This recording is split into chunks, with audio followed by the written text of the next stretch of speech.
13-летний пациент столичной клиники «Альбамед» с диагнозом детский церебральный паралич сегодня без посторонней помощи передвигаться не может. Но есть способ поставить его на ноги. Это ботулинотерапия. Спазмированные мышцы можно расслабить, уколов препарат, содержащий ботулотоксин. А затем с помощью упражнений научить мышцу работать правильно.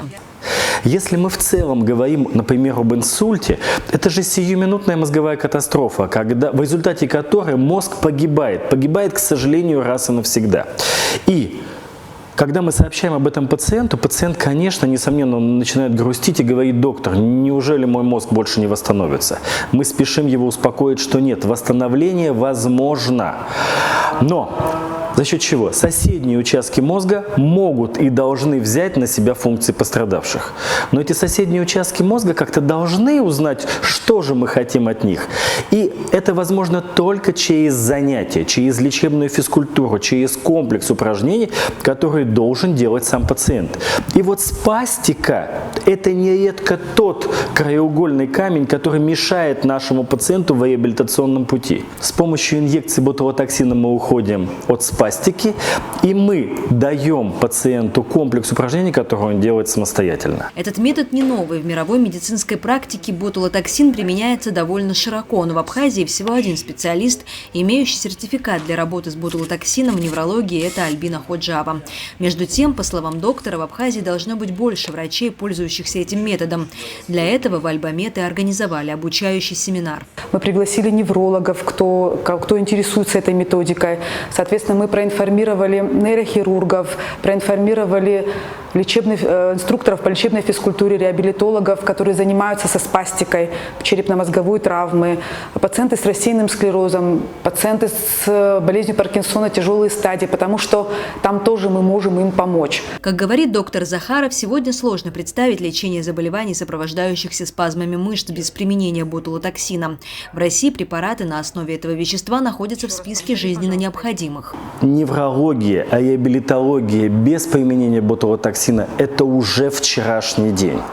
Если мы говорим о реабилитации в мире без применения ботулотоксина, она автоматически уже не может быть достаточно эффективной.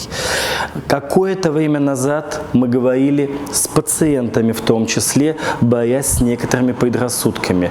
Но и этот камень уже сдвинут. Я надеюсь, что в кратчайшие, в сжатые сроки мы сможем и в Абхазии совместными усилиями с помощью опять же клиники Альбамед реализовать действительно эту ботулинотерапию как службу, как помощь и, в принципе, наладив маршрутизацию, это все действительно реально. В Абхазии получить лечение неврологических заболеваний с помощью ботулотоксина пока можно только в Альбамед. И хотя препарат стоит довольно дорого, терапия им в перспективе экономит гораздо большие средства.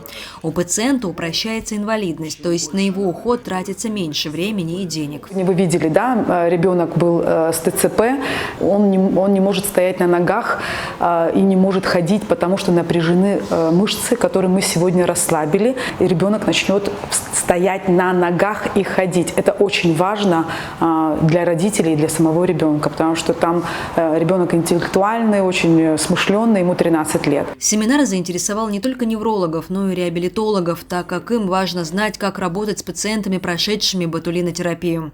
Среди них могут быть и совсем маленькие дети, так как препараты на основе этого токсина применяются с 2 лет и практически не имеют противопоказаний. Любому пациенту, любому, у которого есть симптом повышенного тонуса, это могут быть детки, и препараты ботулотоксина зарегистрированы от 2 лет, и это до бесконечности, это пациенты с самого пожилого возраста. В плане, так как препарат остается в той мышце, в которой мы его колем, мы даже не спрашиваем у пациента, что у него с сердцем, с печенью, с почками, есть ли у него аллергия, есть ли у него какие-то нежелательные явления, потому что данный метод на это никак не влияет. И если мы говорим о безопасности, наверное, это один из тех методов, который в умелых руках действительно максимально безопасен. Для неврологии ботулотоксин стал надежным помощником почти полвека назад. В Абхазии этот проверенный временем метод только-только начинает применяться. И, как надеются врачи, будет признан на государственном уровне. Марьяна Котова, Абаза ТВ.